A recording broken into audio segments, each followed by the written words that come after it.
From UFOs to psychic powers and government conspiracies, history is riddled with unexplained events.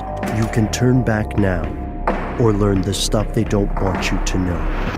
A production of iHeartRadio.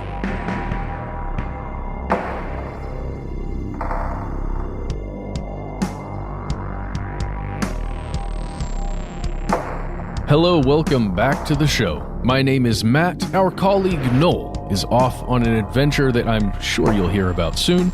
They call me Ben. We're joined as always with our super producer, Paul Mission Control Decant. Most importantly, you are here, and that makes this stuff they don't want you to know. This is a bit of a grab bag episode. Let's see, Matt, are we hearing this in 2021? Are you and I recording in 2020 for an episode that comes out next year? Gee, let me think.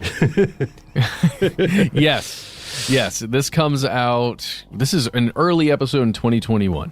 Well, congratulations everyone listening to this. You've made it. What strange horizons await? Yeah, you made it past that arbitrary line in the sand that we drew between years. I think about that all the time, the way that calendars evolved. You know, historically, like there have always been New Year's celebrations, but in many ancient civilizations, the New Year was something closer to what we in the modern day would call March. And there was this intense cartoonish series of events that led to January 1st becoming the day. So shout out to I can't remember which pope it was, but shout out to them. Old Gregory. The 13th? I'm just kidding. No, the Gregorian calendar is what I'm referring to, but it is not a man named Gregory.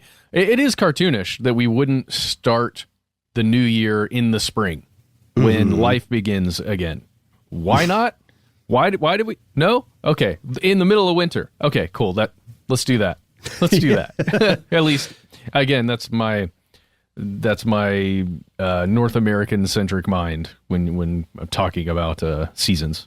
Well, you and I have talked off air before about how arbitrary the current calendar is, and we've also talked before. I can't remember whether this made it on air, but we had some pretty great conversations about different calendars around the world. You know, it is literally a different year and a different era in various regions, various countries across this planet. We are still going to celebrate, though. Who does? You know what? I think at this point, everybody is thankful for a win. So let's all moderately congratulate ourselves, and let's stick together for 2021. Yeah, and it doesn't matter if you're not going to celebrate. If you live anywhere near a major city, you will hear the new year rung in by the sound of your dog whimpering somewhere in your house. Right. Because all the boom booms. Ben, before we jump in, yes, I've been listening to a lot of voicemails lately, and a lot of people reached out to us in early December, late November, asking about a particular book that we mentioned on an episode past, right, about behavioral, not manipulation, weaponized psychology. Do you remember at all the title of that book that we were referring to? I couldn't recall it. I do. I was looking at it earlier this weekend, in fact. And I hate to be the party pooper here, but I will not recommend that book on air, nor will I propagate its title.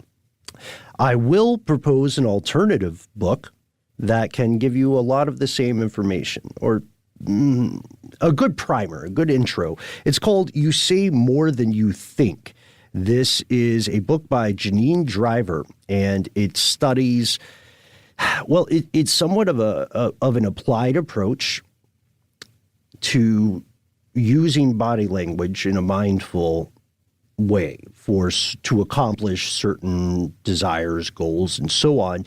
The book, You Say More Than You Think, it centers around a 7-day plan for inculcating yourself with new habits, body language-wise, and then sticking with them, maintaining them, and growing them. For instance, if you are listening to today's podcast and you are sitting down,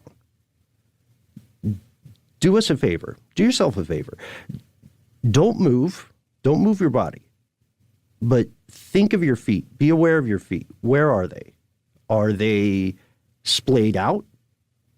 Are they crossed, maybe slightly beneath your chair? Which foot is the closest to the back of the chair? Or, if they're not crossed, which direction are your feet pointing in? And what's in that direction? Things like that. They're very small things. They're things that we don't often notice consciously unless we are trained to do so. Such as, like if you are an FBI agent or you're someone who conducts various types of interviews or interrogations, or you're perhaps a trial lawyer, right?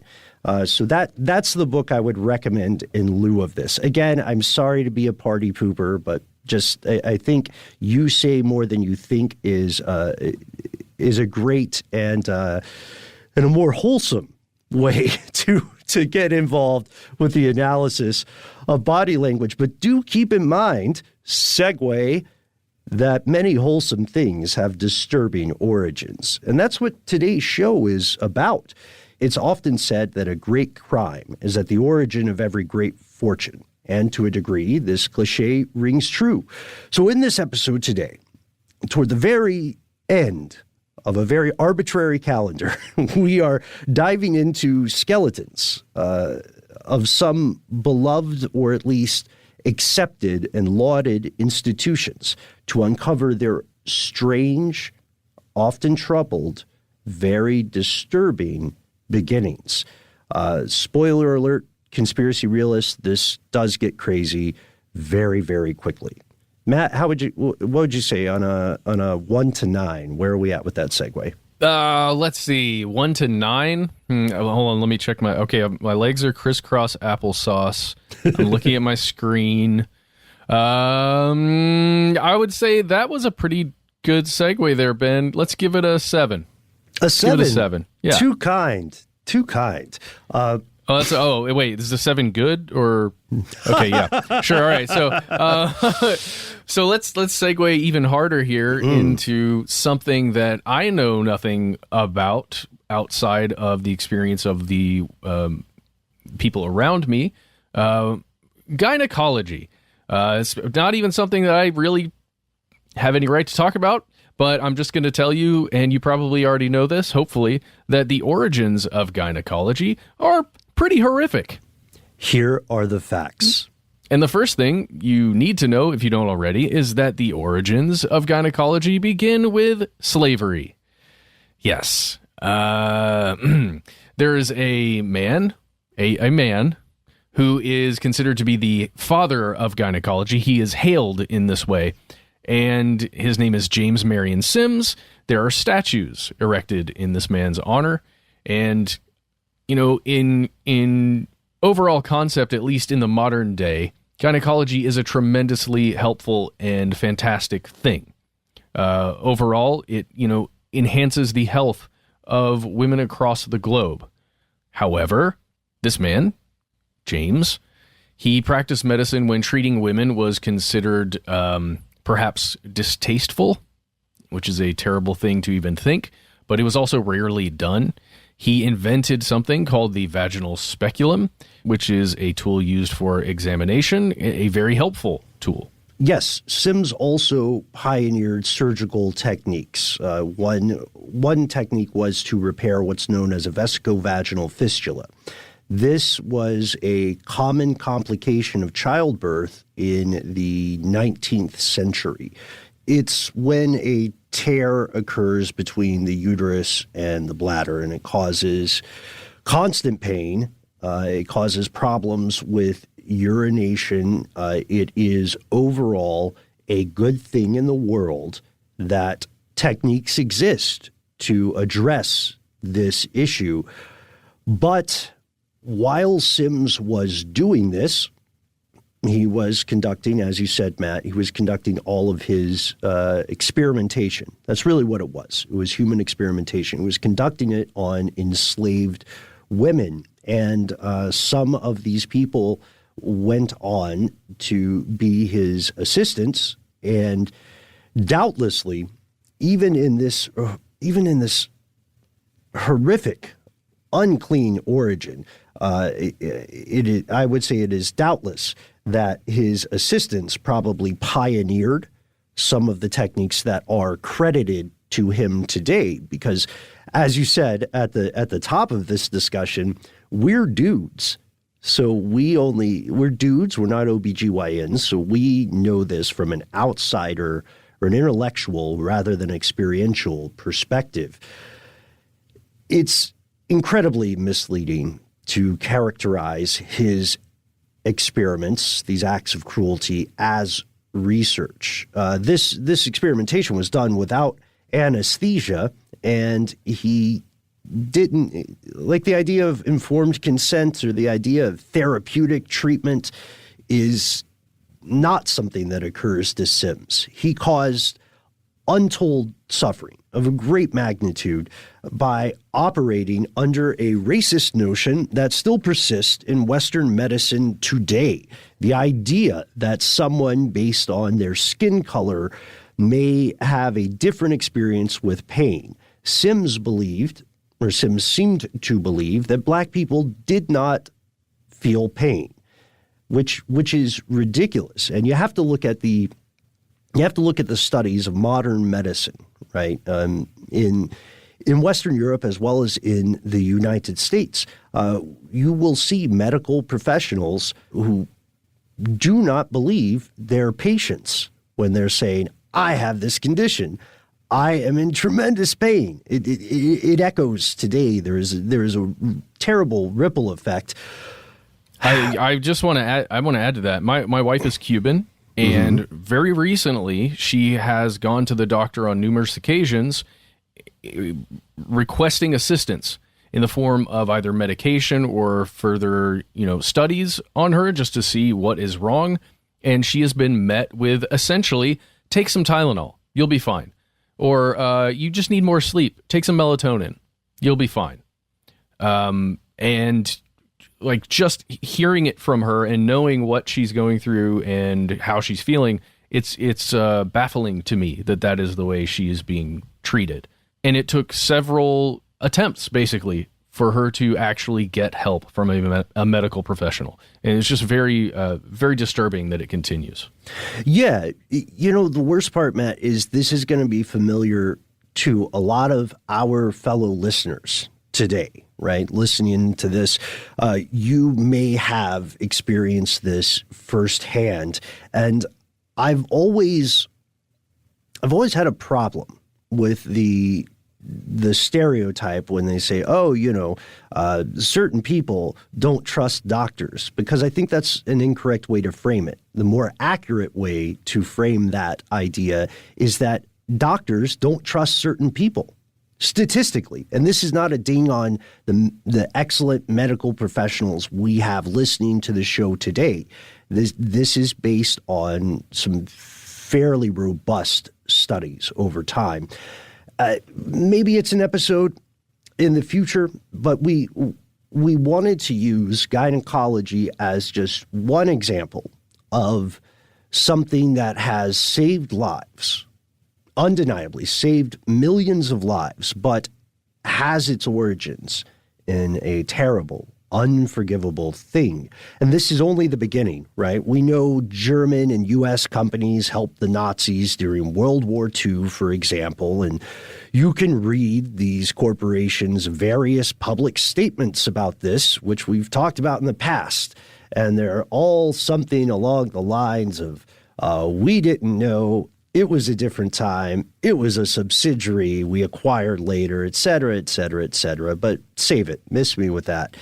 Gynecology is one of the most well-known examples of a horrifying origin story, but it is by no means the only story of this kind. Many, many great institutions that do good things for the world around us have at their heart great crimes in their origin, and they remain active and they remain profitable in the modern day. What are we talking about? We'll tell you after a word from our sponsor.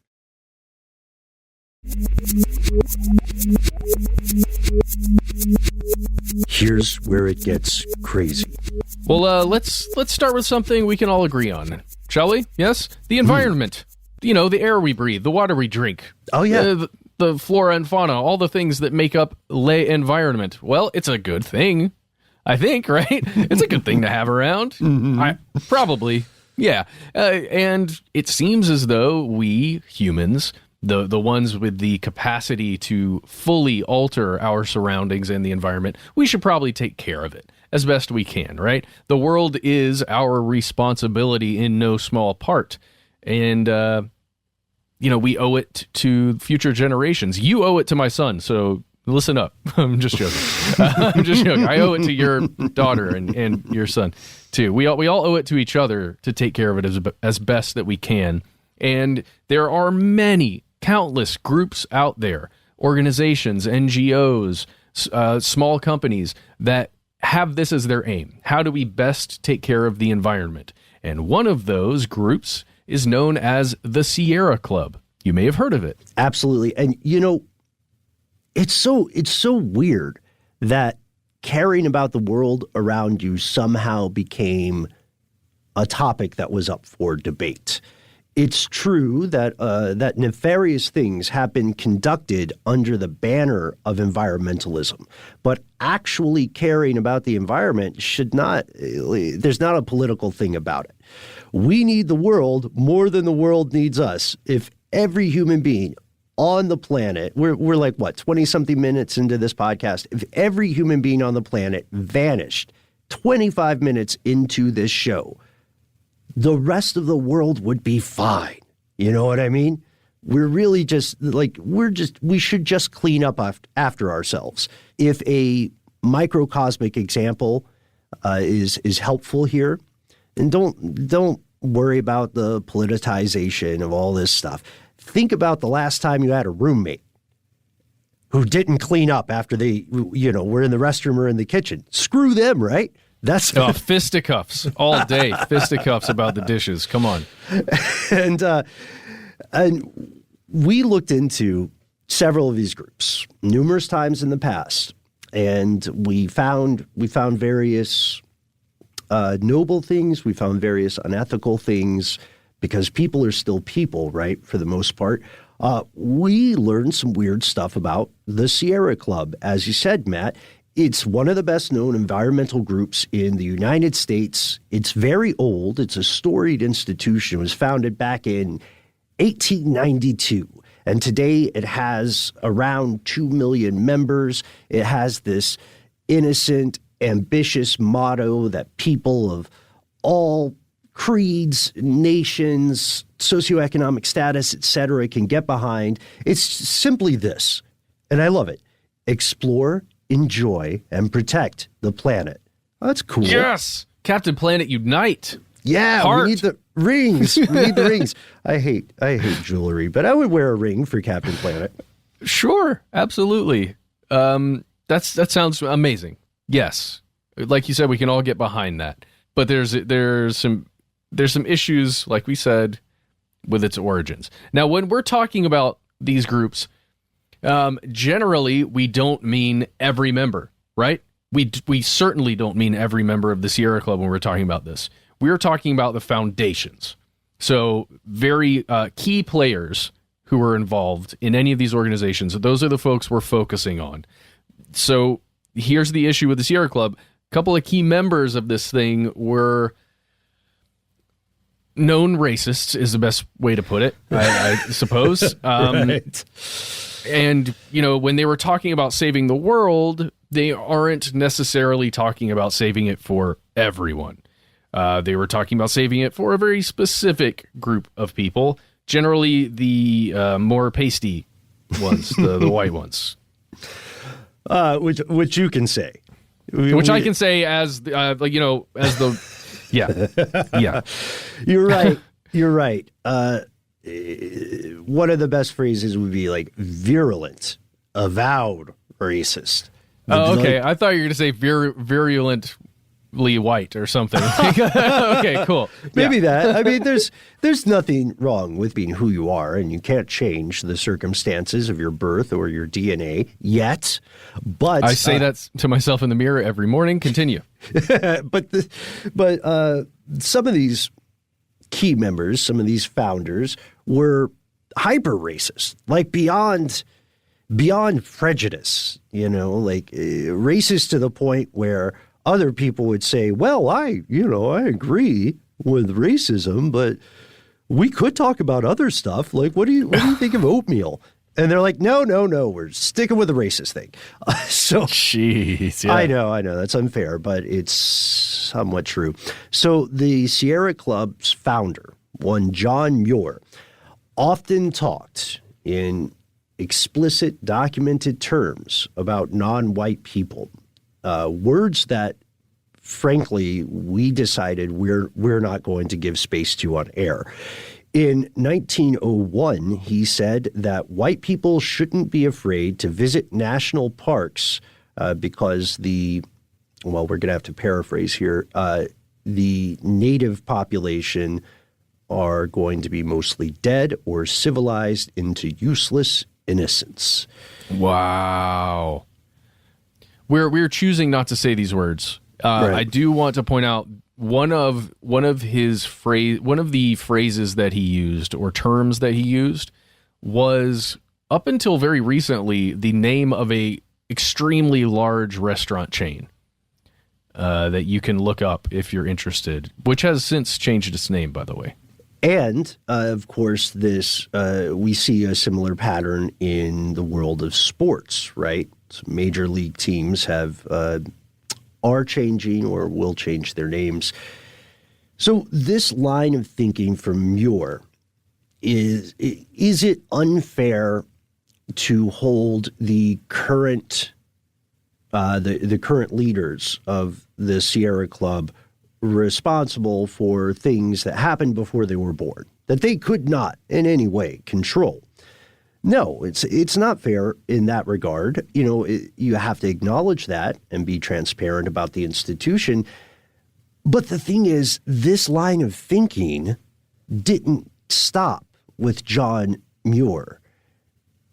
It appeared to carry on into recent years. As recently as 1988, John Tanton, who was formerly the National Population Committee chairman of the Sierra Club, asked, and this is on record, quote, "What will happen when the white population goes into minority status and the groups that comprise the new coalition majorities don't share the same environmental values?"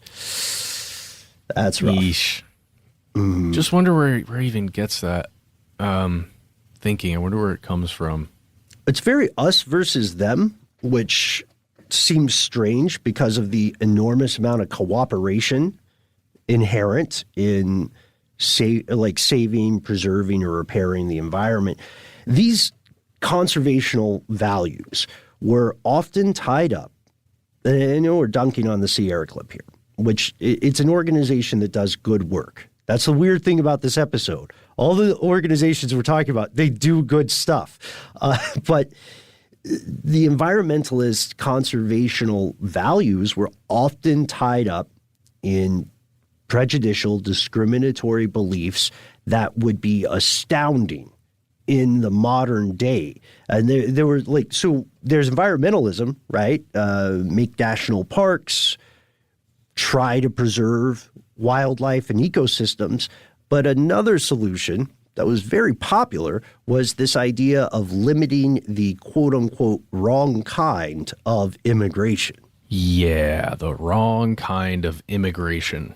Okay, so let's unpack this a little bit. Back in the 1960s, there was a popular theory amongst the Sierra Club that immigration, to a large extent, drives unsustainable population growth.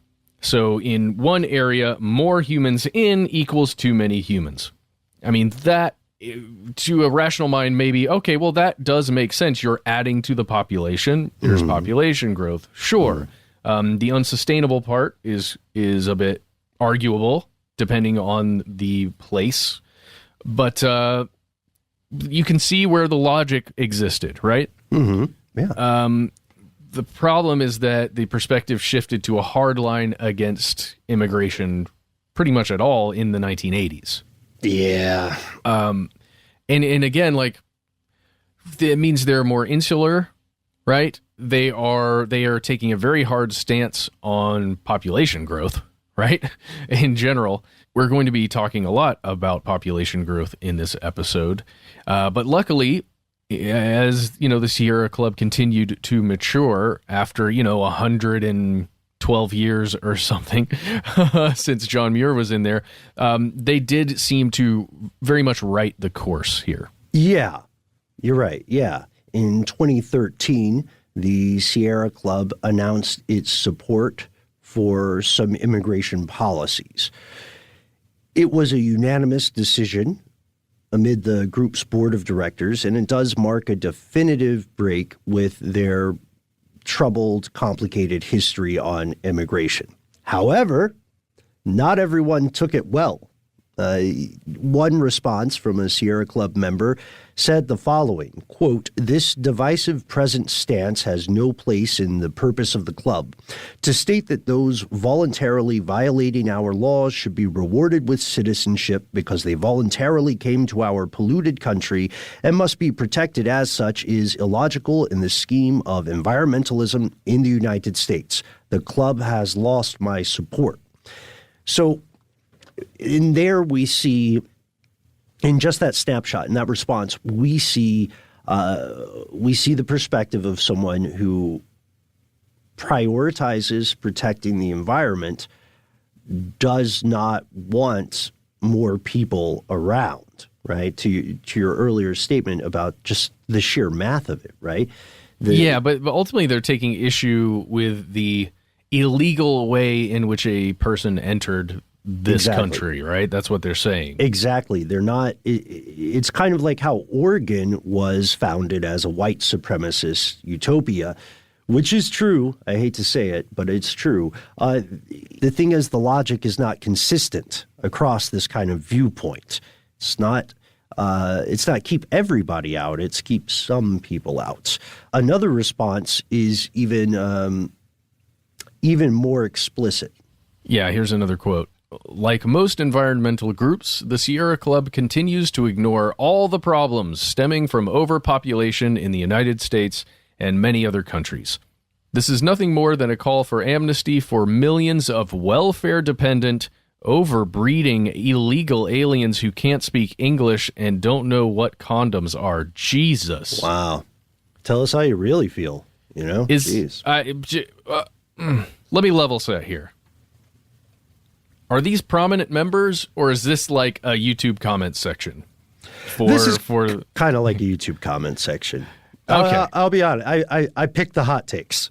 Okay. So we just need to point out there, this does not mean that these statements represent the Sierra Club. It not means at all. That certain supporters of the Sierra Club feel this way. Picture Smokey the Bear. Everybody from the U.S. knows Smokey, I think. Everybody not in the U.S., we have a mascot that is dedicated to convincing people not to set the forest on fire. That's his whole job. So picture this guy. He's great. His name's Smokey the Bear. I think in the UK it's a frog or something. But picture Smokey the Bear in the distance, just shaking his head in slow, painful disapproval. Yeah. And again, just to continue here, the comments of a member, someone who pays member status, rather than a founder or a board member or something like that, it's very different. It's a very different thing, and it doesn't hold as much weight. But it is troubling still to read that. Though I think you could probably find the organization to treat people nicely and not murder anyone would also have comments similar to this. Oh, sure. Yeah. I've got a great comparison here. Well, I've got let's see what you think. Okay. Tell me whether this comparison is on the level. I was thinking about any large organization of people, right? The leaders and the civilians or the members or the constituents or whatever you want to call them. I think one of the best examples of this would be senators or Congress people, because some person may vote for a senator, right, or a congressperson, and then they may have views that this member of Congress completely disagrees with. You know what I mean? They're like, I voted for you because I like your policy on snowplows. Also, I think you should consider eugenics. And the senator is like, well, thanks for voting for me, I guess. Nah, we're good. Have a good one. The snowplow is on the way. The snowplow is on the way. So now we've got one example from the world of medicine. We've got another example from the world of nonprofits, right? And again, in both of these examples, there are genuinely good things, like objectively good things. Let's make it safer to be alive. That's what both of those things ultimately equate to, right? But let's shift a little. Or as they say in corporate America, let's pivot to the world of academia. We're going to find some more synergies here. Yes. It's our wheelhouse. Oh, gosh. Pete, we probably mentioned it before, but for years, Matt and I have been like compiling and collecting these various corporate terms. What were some of your favorites? Can we just stop for a second and just talk about this? I love cadence. Terms. I love when people say cadence. Yeah, that comes up a lot with us because we talk about episode count and when it comes out all the time. So we talk about it, or it feels like a good cadence to have Tuesday and Thursday or whatever. Oh, and Signal. Signal is a relatively newer one. It's like, we have signaled the blah, blah, blah. Oh, God, I've been using that a lot, too. Ew. It goes around, man. It goes around. Don't beat yourself up. The other one, the one that still mystifies me, though, is somewhere along the line in the past few years, a specific kind of question just became an ask. That's a big ask. That's a big ask. Big ask. Yeah. Jeez. Well, speaking of, let's get into academia, because my vocabulary certainly stems in the beginning from STEM. No, I'm just showing you. Hey, there it is. But from my education, that's where it begins, and it was furthered when I went to college. College is a fantastic thing, in my opinion, and it should be available to every human being on the planet, if however possible. Especially if you live in the United States, it should be paid for by the government. I think. Oh man, hot take. Sorry. Don't get mad at me. I think that would be smart if we pooled our money and sent all of our younger kids to college. I think that would be smart. I would say, I'm with you there. I would take it a little further. I would say higher education in general is a good thing because, look, for the past decade or so, well, more than the past decade, there's been this narrative perpetrated on the American people, which says that one must attend a university, one must attend a college. And that is simply not true. We have a great need for the trades. And that is absolutely higher education. You know what I mean? I think we're thinking about it incorrectly. I think the trades should be colleges, a part of a college. Like, it should be seen as an equal pursuit. Because if you could become a master of really anything. And like you said, those trades are highly necessary and needed right now. We just need to think about them as though it is truly higher education and something to be lauded. Yeah, absolutely. 100% agreed.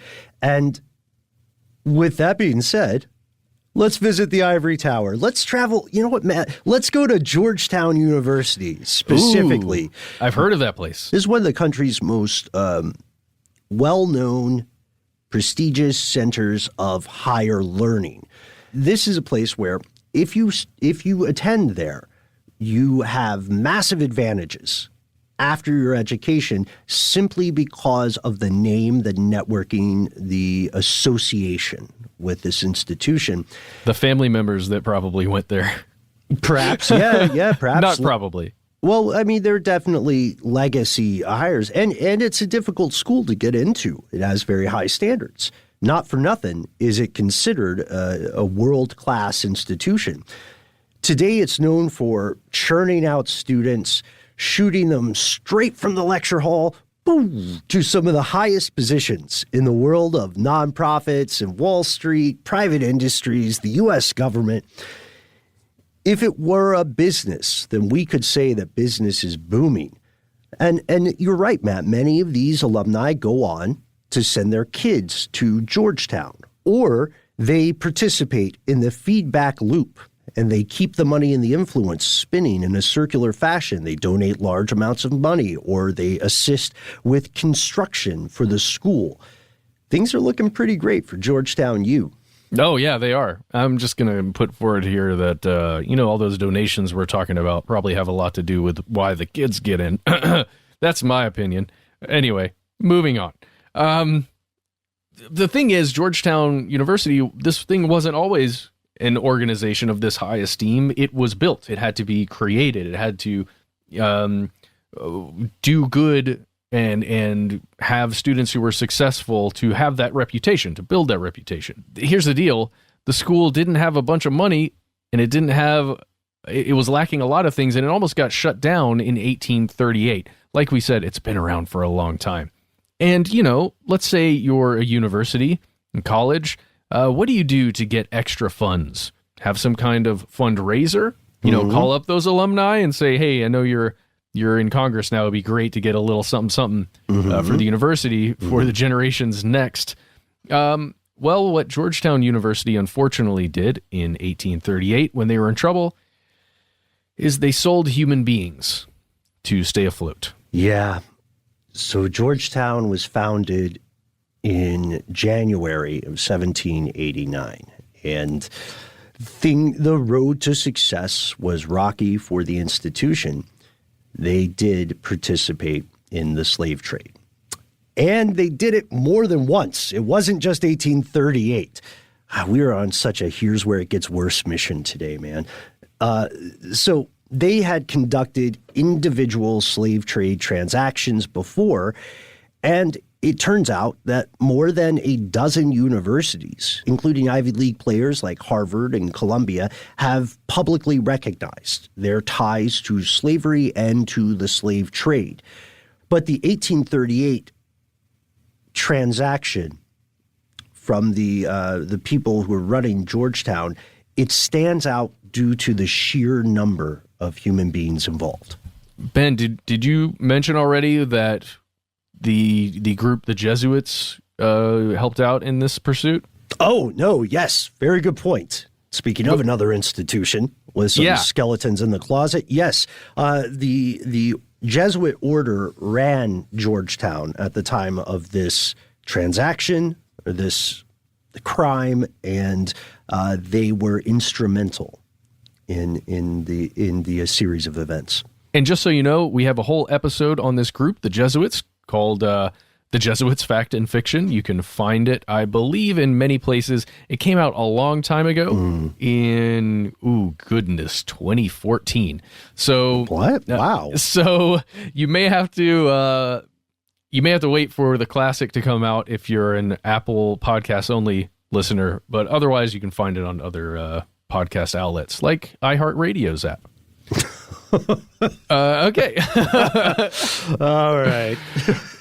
Didn't mean to derail us there. No. It was perfect. I am in awe. I think you win this. If I did a 7 on the segue, you, my friend, just did an 8.5. On the mentions. On the call outs of the iHeart app. On the call outs, yeah. So we are, we do want to be honest with you folks. We're working to inject a little bit of levity in this episode because these are truly these are unclean things. So here's what happened. In a desperate bid to survive and become the amazing institution it is today, Georgetown sold off 272 people in 1838. They shipped these people to the Deep South. They consigned them to a life of horror on plantations in cotton country. And the thing is, at Georgetown in this time, slavery and scholarship were inextricably linked. Yeah, well, it wasn't just selling the slaves. It was then using slaves to make money.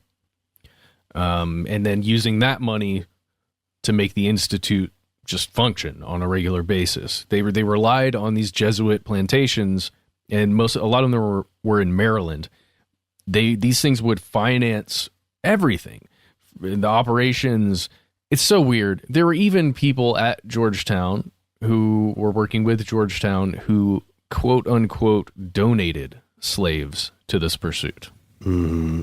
And this 1838 transaction netted the college a little more than $3 million in today's time. So this was massively profitable. You know what you're thinking? The people doing this are members of a spiritual order, one that believes in good and noble things. So surely some priests objected, right? That's correct. Fortunately, yes, some priests did object vocally, vociferously, and they tried their best to prevent the sale of human beings. That sounds good to hear until you understand why they had a problem with it exactly. It's not quite what you think. Yeah. Please join me in throwing up in your mouth a little bit as we go through this. They weren't objecting to the physical dangers they were putting these people in by trading them to force them to go and work. They weren't even objecting to the concept of selling human beings at all. What they were worried about was religion. They were worried about the Southern owners of these plantations forcing the slaves, the people that they were selling, to practice Protestantism instead of Catholicism, because that would have been really, really bad. Yeah, that was the line. You know, one fantastic thing that Georgetown has done, however, is to acknowledge and address this and study this and learn from it. There's an historian at Georgetown named Adam Rothman who noted, quote, the university itself owes its existence to this history, and Georgetown has been taking steps to evolve. In 2019, just last year, 2 years ago now, the college announced it would launch a new fundraising effort to assist the living descendants of the 272 enslaved people who were sold by the school's founders, which I think is, I think that speaks highly to the institution. Yeah, no, it really does. Some of it is so counterintuitive when you think about it, because you hear fundraising effort. Oh, they're going to raise other people's money to pay for their thing that they did. Mm-hmm. But, it is a college, and it does cost a lot of money for one of these things to function. So you can't just pull all of the money out unless you're going to risk closing the school down or forcing it to shut down for a bit. But goodness, something like that just gives me mixed feelings, I suppose. But here's the great thing. Georgetown changed its tune, and a lot of this was occurring because of internal pressure from students they are educating, which is actually it's a fantastic sign, right? Mm-hmm. That the organization itself maybe is evolving alongside its students. Yeah, the students of Georgetown voted six months before that announcement in 2019. The students of Georgetown voted to institute a $27.20 student fee that would go entirely to supporting the descendants of the victims of this crime. And honestly, it is an amazing step. I know there's no way you can change the past, but this is an important step in the right direction. So we have some light at the end of the tunnel with Georgetown, right? We've explored medicine, we've explored the environment, we've explored academia. Now we're going to pause for a word from our sponsor, and we'll return with one more, and it is a doozy.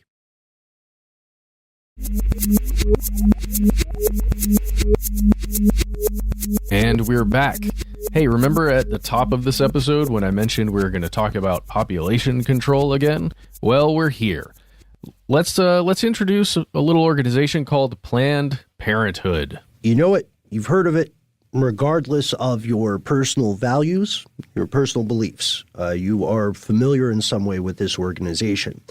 It was founded by Margaret Sanger, who opened her first birth control clinic in 1916. Then she went on to form the American Birth Control League in 1921. In 1942, the name was changed to Planned Parenthood. Today, the organization is active in some capacity in multiple countries. It operates over 600 health clinics through its affiliate network in the U.S. alone. It's best known, of course, for reproductive health services, for sex ed, sexual education. It is the largest single provider of these services in the U.S., and it also works to prevent the spread of disease. It also offers cancer screenings.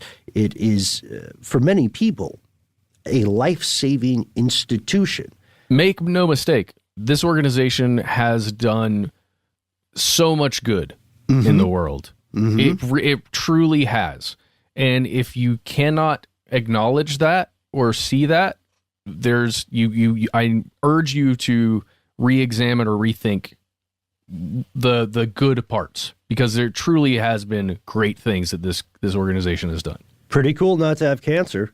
That's one. Well, and just reproductive health in general for women, and to be able to take control of their lives and their bodies. This institution is instrumental in just empowering women. Yeah, that's objectively true. But the thing about this life-saving institution is that the founder didn't want to save everybody's life. Sanger wanted to save the right kind of lives, as she saw it, because she was a eugenicist. Yes, eugenics was this discipline, I would say, from back in the day, but unfortunately it still exists in 2021. It was championed by a lot of people, prominent people, scientists who existed in the world, who were at the tops of their fields. It is now widely debunked, but it promoted good breeding. This is in quotes, good breeding, and aimed to prevent poor breeding. Now, good and poor breeding, that sounds a little subjective. That's because it is. Yeah, that's the thing. It's not a good scientific basis for eugenics as described, desired, and practiced by people in Sanger's time. Sanger, the basic idea is that the overall human species can be improved through encouraging reproduction in people with traits like, well, to their mind, it was stuff like intelligence, hard work, and cleanliness. We don't have a full scientific understanding of intelligence, and hard work and cleanliness are pretty much opinions. Pretty much opinions. So the most terrifying example of eugenics-motivated crimes are acts of genocide. That is one ultimate destination for that line of thinking. Sanger thought that poverty and what she described as unwantedness were the main reasons children might grow up to be, in some way, to her opinion, morally or physically defective.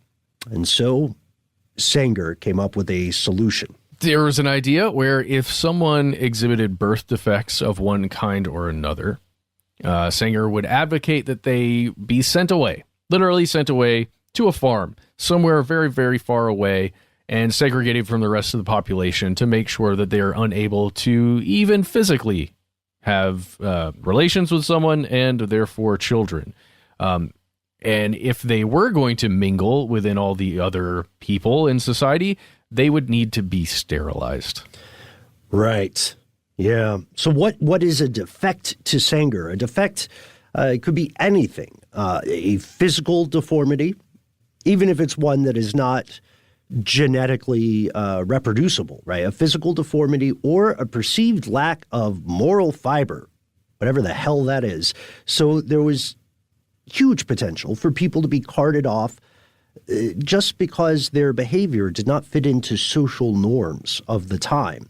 This bit of history had a dubious moment in the spotlight when the politician Ben Carson claimed that Sanger was racist in part of a larger attack on Planned Parenthood to support Carson's aim of making abortion illegal in the United States. So if you check with primary sources, by which we mean things written by Sanger herself about her views, her attitudes on race are doubtlessly problematic and paternalistic today, but at the time they might have been seen as somewhat progressive. For example, in 1946, she wrote that all women, regardless of their ostensible race, should have a voice in how many children they have.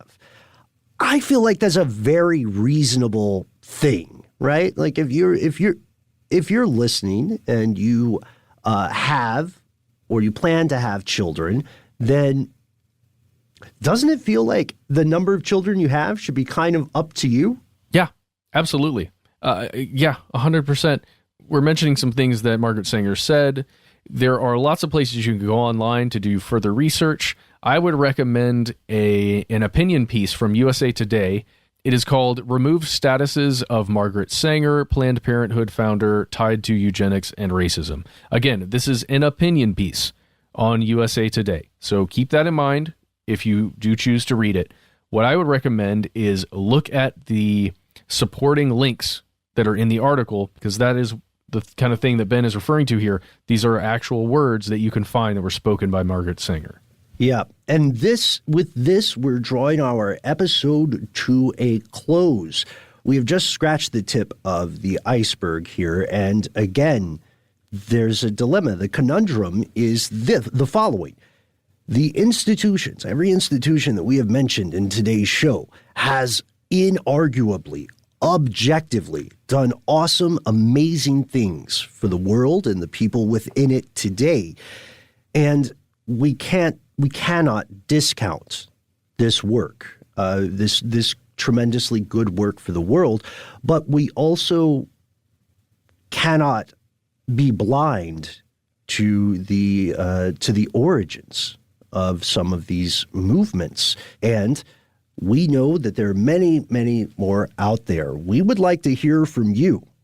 In our examples today, the institutions have all made or attempted to make amends for their past. But what other stories are out there? What are some more strange, disturbing origin stories that you're aware of? What would you like to share with our fellow listeners? Let us know. You can find us on the internet. We're on Facebook. We're on Instagram. We're on Twitter. We like to recommend Here's Where It Gets Crazy, where you can hang out, see some very weird stuff, see some news. It's been rated the best page on the internet 5 times in a row by us arbitrarily at the end of some of our shows. Yeah, definitely not Forbes magazine. They had nothing to do with it. Before you do that, I want to recommend one more piece to read. I'm so sorry we didn't get to spend a lot of time on Margaret Sanger.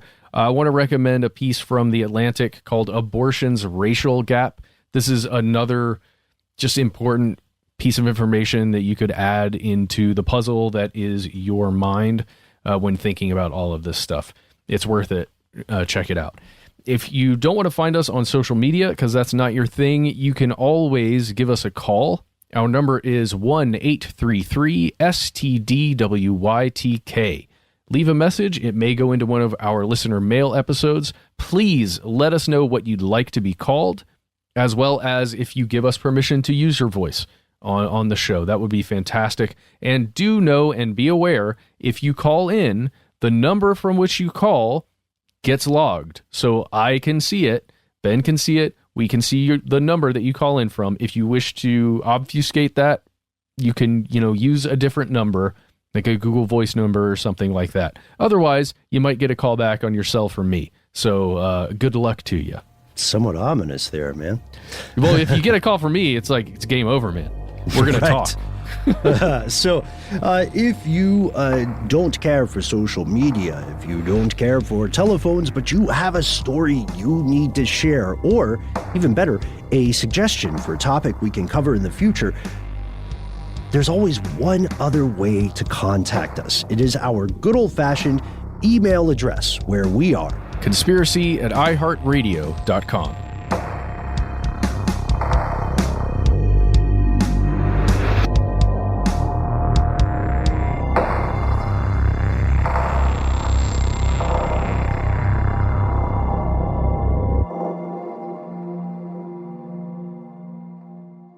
Stuff They Don't Want You to Know is a production of iHeartRadio. For more podcasts from iHeartRadio, visit the iHeartRadio app, Apple Podcasts, or wherever you listen to your favorite shows.